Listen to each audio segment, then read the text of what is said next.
Hi friends, എല്ലാവർക്കും കാറ്റത്തെ കിളിക്കൂട് റിവ്യൂയിലേക്ക് സ്വാഗതം. ഈ റിവ്യൂ നിങ്ങൾക്ക് ഇഷ്ടമായെങ്കിൽ ലൈക്ക് ചെയ്തും സബ്സ്ക്രൈബ് ചെയ്തും സപ്പോർട്ട് ചെയ്യണേ. സുധീഷ് പറയുന്നു, എന്തോ സംസാരിക്കാനുണ്ടെന്ന് പറഞ്ഞു. ഒന്നും മിണ്ടുന്നില്ലല്ലോ, എന്തു പറ്റി? എന്തായാലും പറഞ്ഞോളൂ. ഓ, കാര്യമൊക്കെ എനിക്ക് മനസ്സിലായി. എന്താ ഞാൻ പറയട്ടെ, അന്നൊരു ദിവസം ഇയാള് മൂഡ് ഓഫ് ആയപ്പോൾ ഞാൻ രാത്രിയിൽ പുറത്തു കൊണ്ടുപോയി ഉഷാറാക്കിയില്ലേ? അതുപോലൊരു റിലീഫ് കിട്ടാനല്ലേ എന്നെയും കൂട്ടി വന്നത് അല്ലേ? എന്താ ഞാൻ പറഞ്ഞത് കറക്റ്റ് അല്ലേ? എനിക്കറിയാം കറക്റ്റ് ആണെന്ന്. ഞാൻ ആരാ മോൻ? ശരിക്കും പറഞ്ഞാലേ ഇടയ്ക്ക് ഇങ്ങനെയൊക്കെ പുറത്തു വരുന്നത് നല്ലതാണെന്നേ. ഇയാൾക്ക് എപ്പോഴാണോ ഇങ്ങനെ വരാൻ തോന്നുന്നത് അപ്പോഴെന്റെ അടുത്ത് പറഞ്ഞാ മതി, നമുക്ക് വരാം. ഓക്കെ? നിധി പറയുന്നു, അയ്യോ അതിനല്ല, ഇയാളോട് കുറച്ച് കാര്യങ്ങൾ പറയാനാ നമുക്ക് പുറത്തേക്ക് പോകാമെന്ന് പറഞ്ഞത്. സുധീഷ് പറയുന്നു, സംസാരിച്ചോ, അതിനെങ്കിലും നമ്മള് പുറത്തേക്ക് വന്നല്ലോ, സന്തോഷം. നിധി ചോദിക്കുന്നു, നമ്മുടെ കല്യാണം എങ്ങനെയാ നടന്നതെന്ന് ഓർമ്മയുണ്ടല്ലോ അല്ലേ? സുധീഷ് പറയുകയാണ്, എന്തൊരു ചോദ്യമാണോ ഇത്, എനിക്കത് മറക്കാൻ പറ്റുമോ? നിധി പറയുകയാണ്, നമ്മൾ രണ്ടുപേരും ഇഷ്ടപ്പെട്ട് വിവാഹം കഴിച്ചവരല്ല. ഇങ്ങനെ ഒരു ബന്ധത്തിന് എനിക്കോ നിങ്ങൾക്കോ ആഗ്രഹം ഉണ്ടായിരുന്നില്ല. നിവൃത്തികേട് കൊണ്ട് ഇങ്ങനെ ഒരു വിവാഹം കഴിക്കേണ്ടി വന്നതാണെന്ന് നിങ്ങൾക്കറിയാലോ. എടോ, അതൊക്കെ എന്തിനാ വീണ്ടും പറയുന്നതെന്ന് സുധീഷ് ചോദിക്കുമ്പോൾ നിധി പറയുന്നു, ഈ നാടകം കളി തീർക്കണ്ടേ? സുധീഷ് പറയുന്നു, മനസ്സിലായില്ല. നിധി ചോദിക്കാണ്, ഈ കല്യാണത്തിന് കൊടുക്കുന്ന നമുക്ക് രണ്ടുപേർക്കും രക്ഷപ്പെടണ്ടേ? സുധീഷ് പറയുന്നു, രക്ഷപ്പെടാനായിട്ട് നമ്മൾ ആപത്തിലൊന്നും അല്ലല്ലോ വന്നു പെട്ടിരിക്കുന്നത്. ഇത് കേട്ട് നിധി ചോദിക്കാണ്, എന്താ തമാശയാണോ? ഒരു കണക്കിന് ഇതൊരു ആപത്ത് തന്നെയാ. നേരത്തെ രക്ഷപ്പെട്ടില്ലെങ്കിൽ അത് മറ്റുള്ളവർക്ക് കൂടി ബുദ്ധിമുട്ടാകും. സുധീഷ് പറയുന്നു, അല്ല, നമ്മുടേതൊരു ബൊമ്മ കല്യാണമാണെന്ന് നമുക്കറിയാലോ, പിന്നെന്താ പ്രശ്നം? നിധി പറയുന്നു, നമുക്ക് മാത്രമല്ല, അത് നിയമത്തിന് കൂടി അറിയണം. സുധീഷ് പറയുകയാണ്, മനസ്സിലായില്ല. നിധി പറയുന്നു, പോലീസ് സ്റ്റേഷനിൽ വെച്ച് അന്ന് രജിസ്റ്റർ ചെയ്തതുകൊണ്ട് ഈ കല്യാണം നിയമപ്രകാരം വാലിഡ് ആണ്. അത് നിയമപ്രകാരം തന്നെ ഇൻവാലിഡ് ആകണം. നമുക്ക് രണ്ടുപേർക്കും രണ്ട് ജീവിതങ്ങളുണ്ട്, അതിനിതൊരു തടസ്സമാകരുത്. അതുകൊണ്ട് നമുക്ക് ഡിവോഴ്സ് ചെയ്യണം. ഞെട്ടി സുധീഷ് ചോദിക്കുന്നു, ഡിവോഴ്സോ? എന്തിന്? നിധി ചോദിക്കുന്നു, നിങ്ങൾ എന്തിനാ ശരിക്കും ഒരു കല്യാണം കഴിച്ച ഡിവോഴ്സ് ആകുന്നത് പോലെ ഇങ്ങനെ ഷോക്ക് ആകുന്നത്? സുധീഷ് പറയുന്നു, അല്ല അതല്ല, ഇത്ര പെട്ടെന്നൊരു ഡിവോഴ്സ് ഒക്കെ അതെന്തിനാണെന്ന് വിചാരിച്ച് ചോദിച്ചതാ. നിധി പറയുകയാണ്, ഇപ്പൊ തന്നെ വൈകിപ്പോയി. ഒരാപത്തിന്ന് രക്ഷപ്പെടാൻ വേറെ വഴിയില്ലാതെ പെട്ടുപോയതാ ഇതിപ്പോൾ അതിലും വലിയ ആപത്തായിട്ട് മാറാൻ പോകുക. സുധീഷ് ചോദിക്കുന്നു, നിധി ആപത്തോ? അപ്പോൾ നിധി പറയുകയാണ്, എന്താ സംശയം? നമുക്ക് രണ്ടുപേർക്കും മാത്രമാ ഇതൊരു ഫേക്ക് മാരേജ്. നിയമത്തിനും ബാക്കിയുള്ളവർക്കും ഒക്കെ ഇത് ഒറിജിനലാ. അത് മാറണം, അത് ശരിയാ. പക്ഷേ സുധീഷ് പറയുമ്പോൾ നിധി പറയുകയാണ്, ഒരു പക്ഷേ ഇല്ല, എത്രയും പെട്ടെന്ന് തന്നെ ഇത് ചെയ്യണം, അല്ലെങ്കിൽ നമുക്ക് തന്നെ ബുദ്ധിമുട്ടാകും. എന്ത് ബുദ്ധിമുട്ടെന്ന് സുധീഷ് ചോദിക്കുമ്പോൾ നിധി പറയുകയാണ്, സുധീഷ് എന്താ ബുദ്ധിയില്ലാത്തവർ ചോദിക്കുന്നത് പോലെ ഓരോന്ന് ചോദിച്ചുകൊണ്ടിരിക്കുന്നത്? നാളെ ഇയാൾക്ക് മറ്റൊരു കല്യാണം കഴിച്ച് ജീവിക്കാൻ ഇതൊരു തടസ്സമാ. അതുപോലെ എനിക്കും. സുധീഷ് ചോദിക്കുന്നു, നിധി വേറൊരു കല്യാണമോ? ഞാനോ? നിധി ചോദിക്കുന്നു, ഇയാൾ എന്താ സന്യസിക്കാൻ പോവുകയാണോ? എന്തായാലും എനിക്ക് വിരോധമൊന്നുമില്ല, പക്ഷേ ഞാൻ ഇങ്ങനെ ജീവിക്കാൻ എന്തായാലും ഉദ്ദേശിച്ചിട്ടില്ല. ഇപ്പൊ തന്നെ ആളുകൾ എല്ലാവരും നമ്മുടേത് ശരിക്കുള്ള കല്യാണമാണെന്ന് അറിഞ്ഞു കഴിഞ്ഞു. നാളെ അത് അല്ലാന്ന് മനസ്സിലാകുമ്പോൾ എന്നാലും എന്തുകൊണ്ടാ ഇത്രയും കാലം ഡിവോഴ്സ് ചെയ്യാതെ നടന്നതെന്ന് ചോദിക്കില്ലേ? നാളുകൾ കൂടുന്തോറും നിയമത്തിന്റെ മുന്നിൽ അത് കൂടുതൽ വാലിഡ് ആകില്ലേ? അതുകൊണ്ടാ ഞാൻ പറയുന്നത്. ഇത്രയും ഞാൻ ആലോചിച്ചിരുന്നില്ല. എന്റെ ഏട്ടത്തി പറഞ്ഞപ്പോഴാ ആ സീരിയസ്നെസ് എനിക്ക് മനസ്സിലായത്. ഇത് കേട്ട് സുധീഷ് മനസ്സിൽ പറയുന്നു, ഏട്ടത്തി മഹാഭാവി. നിധി പറയുകയാണ്, അത് കഴിഞ്ഞാൽ നമ്മളൊന്ന് ഫ്രീ ആകുമല്ലേ? അതേന്ന് സുധീഷ് പറയുമ്പോൾ നിധി പറയുകയാണ്, എനിക്ക് വേണ്ടി നിങ്ങൾ ഒരുപാട് കഷ്ടപ്പെട്ടതല്ലേ? ഇനി വേണ്ട.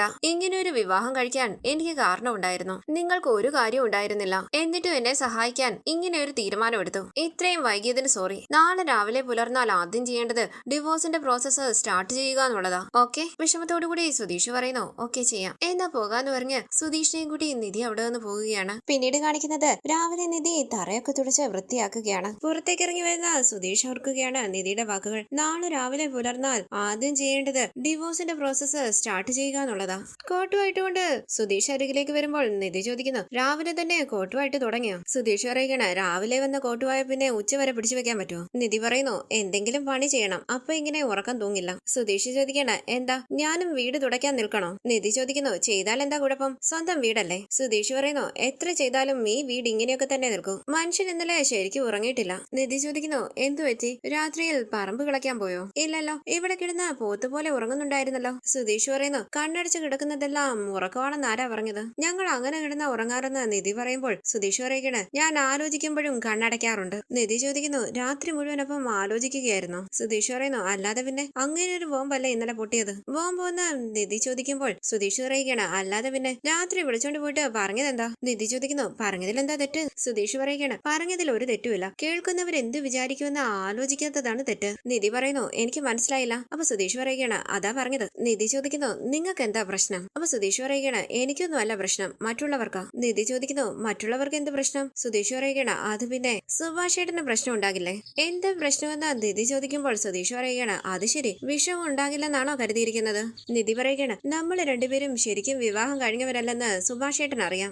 അങ്ങനെയുള്ള രണ്ടുപേരെ ഒരു കാരണമില്ലാതെ ഒരു വീട്ടിൽ ജീവിക്കുമ്പോഴല്ലേ വിഷമം ഉണ്ടാകുന്നത്. നമുക്ക് രണ്ടുപേർക്കും ഇടയിലുണ്ടാകുന്ന അനാവശ്യമായ കെട്ടുപാടുകൾ പൊട്ടിച്ചു കളയുന്നതില് സുഭാഷ് ഏട്ടൻ സന്തോഷിക്കുകയല്ലേ ചെയ്യുക. അപ്പൊ ഹരീഷും നികേഷും എന്ന് സുധീഷ് ചോദിക്കുമ്പോൾ നിധി ചോദിക്കുന്നു, അവരുടെ ജീവിതത്തെ കുറിച്ച് ആലോചിച്ചിട്ടാണോ സുധീഷ് ഇത്രയും കാലം ഓരോ കാര്യങ്ങൾ ചെയ്തോണ്ടിരുന്നത്? പറഞ്ഞിട്ടുള്ള ഒരുപാട് നുണകളുടെ കൂട്ടത്തില് ഒരു നുണയായിട്ട് അവർ ഇതും കണക്കാക്കിക്കോളും. അല്ല, എപ്പോഴാ നമ്മൾ ഇറങ്ങുന്നത്? എങ്ങോട്ടെന്ന് സുധീഷ് ചോദിക്കുമ്പോൾ നിധി പറയുകയാണ്, അത് ശരി, അപ്പൊ വക്കീലിനെ കാണാൻ പോകണ്ടേ? സുധീഷ് പറയുന്നു, അതൊക്കെ പോകാം, സമയമുണ്ടല്ലോ. നിധി പറയുകയാണ്, ഇങ്ങനെ വിചാരിച്ചിരുന്നാലേ ഇനിയും നാളുകൾ കടന്നു പോകും. സുധീഷ് പറയുകയാണ്, അതിപ്പോ ഒരു നല്ല വക്കീലിനെ കണ്ടുപിടിക്കണ്ടേ? നിധി ചോദിക്കുന്നു, അതിന് എത്ര സമയം വേണം? സുധീഷ് പറയുന്നു, ഒരു 3 ആഴ്ച സമയം വേണം. ഇനി 3 ആഴ്ച വന്ന് നിധി ചോദിക്കുമ്പോൾ സുധീഷ് പറയുകയാണ്, നല്ലൊരാളെ കിട്ടണ്ടേ? വല്ല പൊട്ട വക്കീലിനെയും വെച്ച് വാദിച്ച അവസാനം ജഡ്ജി ഡിവോഴ്സ് തന്നില്ലെങ്കിലോ? നിധി പറയുന്നു, വാദിച്ച് ജയിക്കാനും വിധിക്കാനും ഇത് അങ്ങനെ ഒരു കേസല്ലല്ലോ. ഇത് നമ്മൾ തമ്മിലുള്ള ഒരു മ്യൂച്വൽ ഡിവോഴ്സ്. ഒരു കോംപ്ലിക്കേഷൻ ഇഷ്യൂ ഇതിലില്ല. അതിന് പറ്റുന്ന ഒരു വക്കീലിനെ ഞാൻ നോക്കി കണ്ടുവച്ചിട്ടുണ്ട്.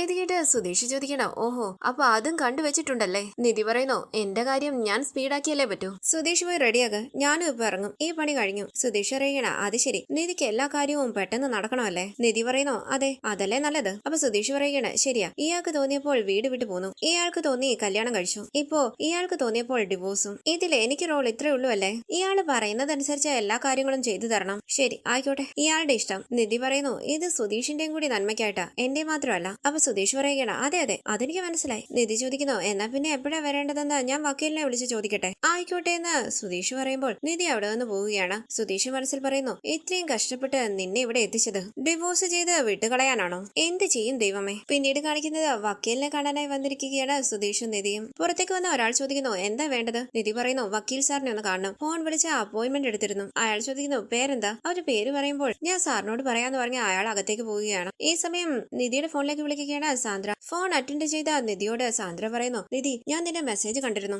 അരുണേട്ടൻ ഉള്ളത് കൊണ്ട് വിളിക്കാൻ പറ്റിയില്ല, ഞങ്ങള് വക്കീലിന്റെ അടുത്ത് എത്തിയെന്ന് നിധി പറയുമ്പോൾ സാന്ദ്ര പറയുകയാണ്, നന്നായി, എത്രയും വേഗം ഡിവോഴ്സ് വാങ്ങാൻ പറ്റുമോ അത്രയും വേഗം വാങ്ങാൻ നോക്കണം. ഇത്രയും നാളും ഇരുന്നതേ തെറ്റായിപ്പോയി. ഞാൻ പറയുന്നത് മനസ്സിലാകുന്നുണ്ടല്ലോ അല്ലേ? നിധി പറയുന്നു, ഓ എടുത്തി, ഞാൻ എന്തായാലും വിളിക്കാം. തുടർന്ന് പുറത്തേക്ക് ഇറങ്ങി വന്ന ജൂനിയർ വക്കീല് പറയുന്നു, സാറ് വിളിക്കുന്നുണ്ട്, വരൂ. വക്കീല് പറയുന്നു, ഇരിക്കൂ, എന്താ വിഷയം? നിധി പറയുകയാണ്, ഞങ്ങൾക്ക് ഡിവോഴ്സ് വേണം സാർ. വക്കീല് ചോദിക്കുന്നു, മ്യൂച്വൽ ഡിസിഷൻ ആണല്ലോ അല്ലേ? നിധി പറയുകയാണ്, അതെ സാർ. വക്കീല് ചോദിക്കുന്നു, എന്താ അങ്ങനെയല്ലേ? അതെ സാർ, ആണെന്ന് സുധീഷ് പറയുമ്പോൾ വക്കീല് ചോദിക്കുകയാണ്, പേരെന്താ? അപ്പൊ നിധി പറയുന്നു, എന്റെ പേര് നിധി രാജീവ്, ഇത് സുധീഷ്. വക്കീല് ചോദിക്കുന്നു, നിങ്ങളുടെ കല്യാണം കഴിഞ്ഞിട്ട് എത്ര കൊല്ലമായി? അപ്പൊ നിധി പറയുകയാണ്, അത് 2 മാസമായി സാർ. എത്ര എന്ന് വക്കീല് ചോദിക്കുമ്പോൾ നിധി പറയുന്നു, 2 മാസം. വക്കീല് ചോദിക്കുന്നു, അതിനുള്ളിൽ ഡിവോഴ്സോ? കാരണം? നിധി പറയുകയാണ്, അത് ഞങ്ങൾ പൊരുത്തപ്പെട്ടു പോകില്ല സാർ. എന്താണ് പ്രശ്നമെന്ന് വക്കീല് ചോദിക്കുമ്പോൾ നിധി പറയുന്നു, അത് സെറ്റ് ആകില്ല സാർ, അത്രേ ഉള്ളൂ. വക്കീല് പറയുന്നു, സെറ്റ് ആകാത്തതിന്റെ കാരണമാ ചോദിച്ചത്. നിധി പറയുന്നു, ഞങ്ങൾക്ക് രണ്ടുപേർക്കും ഒത്തുപോകാൻ കഴിയുന്നില്ല സാർ. ഞാനും സുധീഷും ടോട്ടലി ഡിഫറെന്റാ,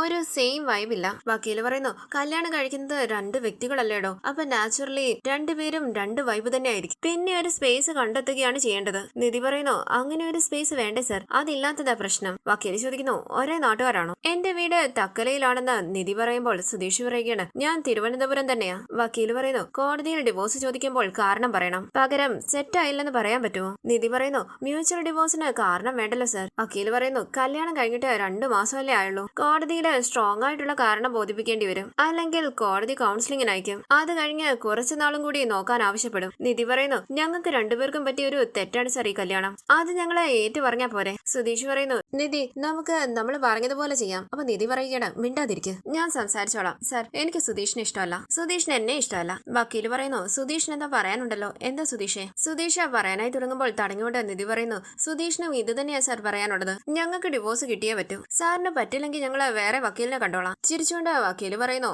അല്ലെങ്കിലും എന്റെ പണി ആളുകളെ ഉപദേശിച്ച് നന്നാക്കലല്ലോ, ഒരു കാര്യം ചെയ്, ഡീറ്റെയിൽസ് ഇതാ, ഞാൻ പെറ്റീഷൻ ഫയൽ ചെയ്യാം, ഹിയറിംഗ് ഡേറ്റ് അറിയിക്കുമ്പോൾ കോടതിയിൽ വന്നാ മതി. നിധി ചോദിക്കുന്നു, എന്തൊക്കെ ഡീറ്റെയിൽസ് വേണം? വക്കീല് ചോദിക്കണേ, മാരേജ് സർട്ടിഫിക്കറ്റ് ഉണ്ടോ? ഉണ്ട് സാർ എന്ന് പറഞ്ഞ നിധി മാരേജ് സർട്ടിഫിക്കറ്റ് കാണിക്കുകയാണ്. വക്കീല് ചോദിക്കുന്നു, ലവ് മാരേജ് ആയിരുന്നോ, അറേഞ്ച് മാരേജ് ആയിരുന്നോ, അതോ ലവ് മാരേജ് ആയിരുന്നോ? ലവ് മാരേജ് ആയിരുന്നു സാറേന്ന് സുധീഷ് പറയുമ്പോൾ വക്കീല് പറയുകയാണ്, വെറുതെ അല്ല, കണ്ടുടനെ പ്രേമം തുടങ്ങി, കല്യാണം കഴിഞ്ഞ് കുറച്ചു ദിവസം കഴിയുമ്പോഴേക്കും വൈബില്ല, സെറ്റ് ആകുന്നില്ല, തിരിച്ച് വീട്ടിലേക്ക് പോയാലോ, സ്വീകരിക്കാൻ ആളുണ്ടെന്നുള്ള ഉറപ്പാ പുതിയ പിള്ളേർക്ക്. നിധി പറയുന്നു, അത് നല്ലതല്ലേ സാർ, ഞങ്ങൾ സംസാരിച്ച് ഉറപ്പിച്ചതാണ് സാർ, ഇനി എന്താ ചെയ്യേണ്ടതെന്ന് മാത്രം പറഞ്ഞാൽ മതി. വക്കീല് പറയുന്നു, രണ്ടുപേരുടെയും ആധാർ കാർഡ് വേണം, എന്നാലേ പെറ്റീഷൻ ഫയൽ ചെയ്യാൻ പറ്റൂ. ഇത് കേട്ട് നിധി ഒന്ന് നോക്കിയിട്ട് സുധീഷ് പറയുന്നു, ആധാർ കാർഡ് അല്ലേ, അത് ഞാൻ തരാം സാർ. അങ്ങനെ സുധീഷ് ആധാർ കാർഡ് എടുത്തു കൊടുക്കുമ്പോൾ വക്കീല് പറയുന്നു, ഇയാളുടെയോ? ആധാർ കാർഡ് ഇല്ല സാറിന് നിധി പറയുമ്പോൾ വക്കീല് ചോദിക്കാണ് ആധാർ കാർഡ് ഇല്ലേ? നിധി പറയുന്നു കല്യാണം പെട്ടെന്നായിരുന്നു, വീട്ടിൽ നിന്ന് ഇറങ്ങി പോരുമ്പോൾ ആധാർ കാർഡ് എടുത്തില്ല.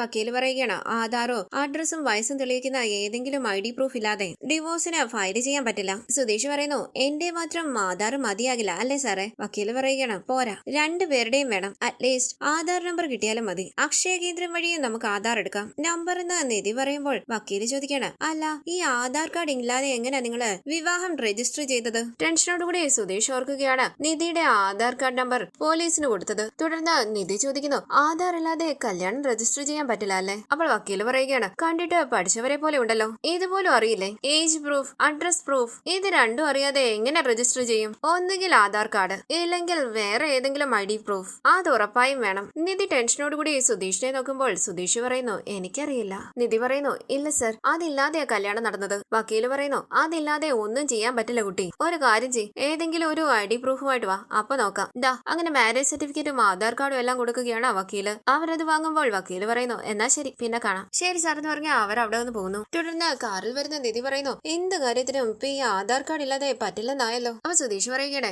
ഏതെങ്കിലും ID പ്രൂഫ് മതിയായിരുന്നു, ഇപ്പൊ അതും ഇല്ലല്ലോ. നിധി പറയുകയാണ് പക്ഷെ ആ വക്കീല് ചോദിച്ചത് കേട്ടില്ലേ, പ്രൂഫ് ഇല്ലാതെ എങ്ങനെയാ അന്ന് മാരേജ് രജിസ്റ്റർ ചെയ്തെന്ന്? സുധീഷ് പറയുകയാണ് അത് തന്നെയാ ഞാനും വിചാരിക്കുന്നത്, അതപ്പോ എങ്ങനെ നടന്നു? നിധി പറയുന്നു അതിന് ഉത്തരം പറയേണ്ടത് നിങ്ങളല്ലേ. സുധീഷ് പറയുകയാണ് അത് എനിക്കെങ്ങനെ അറിയാൻ പറ്റും? എനിക്കറിയാമെങ്കിൽ അത് നിധിക്കും അറിയാൻ പറ്റില്ലേ, നമ്മൾ ഒരുമിച്ചല്ലേ അവിടെ ഉണ്ടായിരുന്നത്. നിധി പറയുന്നു ID പ്രൂഫ് ഇല്ലാതെ ഒരു ഹോസ്റ്റലിൽ പോലും അഡ്മിഷൻ കിട്ടില്ല, പിന്നെ എങ്ങനെ ഇത് നടന്നുന്നാ. സുധീഷ് പറയുകയാണ് ശരിയാ, എങ്ങനെ നടന്നോ ആവോ. നിധി ചോദിക്കുന്നു എന്നോടാണോ ചോദിക്കുന്നത്? സുധീഷ് പറയുകയാണ് എന്റെ ആധാർ കാർഡ് ചോദിച്ചു, ഞാൻ കൊടുത്തു. ഞാൻ കരുതിയതേ നിധിയുടെ ആധാർ കാർഡും കൊടുത്തു കാണുമെന്നാ. നിധി പറയുകയാണ് ഞാനാണ് കൊടുത്തതെങ്കിൽ എന്റെ കയ്യിൽ കോപ്പി ഉണ്ടാകില്ലേ? സുധീഷ് പറയുന്നു അത് ശരിയാണല്ലോ, അല്ല അതാ ഫോണിൽ ഉണ്ടായിരുന്നു എന്നല്ലേ പറഞ്ഞത്, ഇനിയിപ്പം അതിൽ നോക്കിയിട്ടാണ് അവര് കൊടുത്തതെങ്കിലോ? നിധി പറയുന്നു ഫോൺ അതിനു മുമ്പേ പോയില്ലേ? സുധീഷ് പറയുന്നു അല്ല പോയത് അതിനുശേഷമാണെങ്കിലോ? നിധി പറയുന്നു പക്ഷെ കൊടുത്തതായിട്ട് എനിക്ക് ഓർമ്മയില്ല. സുധീഷ് ചോദിക്കുന്നു പിന്നെ എങ്ങനെയാണെന്ന്. നിധി പറയുകയാണ് അതിന്റെ കോപ്പി പോലീസ് സ്റ്റേഷനിൽ ഉണ്ടാകില്ലേ, അവിടെ പോയി ചോദിച്ചാലോ? നമുക്കിപ്പൊ തന്നെ അങ്ങോട്ട് പോകാം. ചിരിച്ചുകൊണ്ട് സുധീഷ് പറയുന്നു നല്ല കാര്യമായി,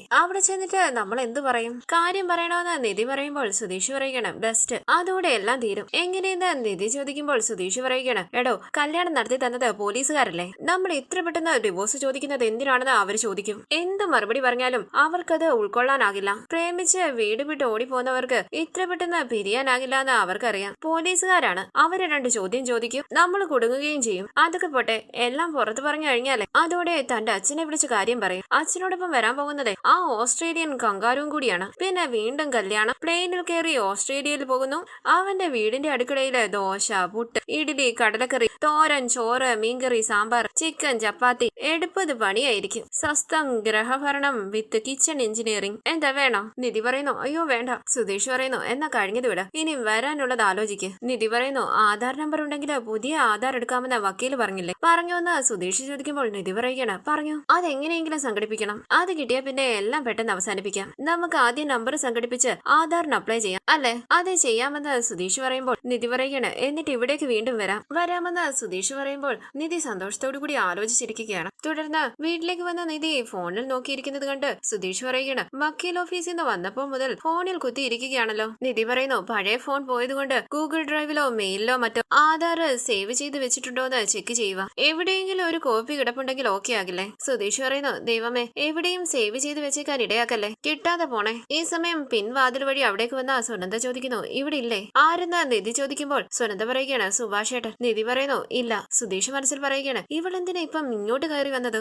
അങ്ങനെ സുധീഷ് കുറച്ചങ്ങോട്ടേക്ക് മാറിയിരിക്കുകയാണ്. കരഞ്ഞോണ്ട് സുനന്ദ പറയുന്നു പാവം, ഞാൻ കാരണം പോലീസ് സ്റ്റേഷൻ വരെ കയറി, ഒരുപാട് കഷ്ടപ്പെട്ടു, എനിക്ക് സുഭാഷ് ഏട്ടനെ ഒന്ന് കാണണം. നിധി പറയുന്നു സുഭാഷ് ഏട്ടൻ മാത്രമല്ല വീട്ടിലെല്ലാവരും പോലീസ് സ്റ്റേഷനിൽ കയറി, ഞാനും നികേഷും അടക്കം. പാവം അവൻ പഠിക്കുന്ന കുട്ടിയല്ലേ, അവനെ പോലും വെറുതെ വിട്ടില്ലല്ലോ. കരഞ്ഞോണ്ട് സുനന്ദ പറയുകയാണ് സോറി, എനിക്ക് എന്ത് വേണമെന്ന് അറിയില്ലായിരുന്നു, ഇതൊന്നും നടക്കാൻ പാടില്ലാത്തതായിരുന്നു, വീട്ടിൽ എനിക്ക് കല്യാണം ആലോചിക്കുക. ശരിയെന്ന് നിധി പറയുമ്പോൾ സുനന്ദ ചോദിക്കുകയാണ് ഞാൻ ഇങ്ങോട്ട് വന്നത് ഇഷ്ടപ്പെട്ടില്ല അല്ലേ? നിധി പറയുന്നു അങ്ങനെയല്ല, നിനക്ക് മനസ്സിലാവുന്നുണ്ടോന്ന് എനിക്കറിയില്ല, നീ കാരണം എന്തൊക്കെ പ്രശ്നങ്ങളാണ് ഉണ്ടായത്. ഇതെല്ലാം കേട്ട് കരഞ്ഞോണ്ട് നിൽക്കുന്ന സുനന്ദയെ കാണിച്ച് ഇന്നത്തെ എപ്പിസോഡ് അവസാനിച്ചു. ഇനി അടുത്ത എപ്പിസോഡ് പ്രൊമോ റിവ്യൂ. സുനന്ദ നിധിയോട് തുറന്ന് സംസാരിക്കുകയാണ്. നിധിയുടെ കയ്യിൽ പിടിച്ച് കരഞ്ഞോണ്ട് സുനന്ദ പറയുകയാണ് എനിക്ക് സുഭാഷ് ഏട്ടനെ അത്രയ്ക്ക് ഇഷ്ടമാ, വീട്ടുകാരനെ ആരുടെ തലയിൽ കെട്ടിവെച്ചാലും എനിക്ക് സുഭാഷ് ഏട്ടനെ മറക്കാൻ പറ്റുകയില്ല.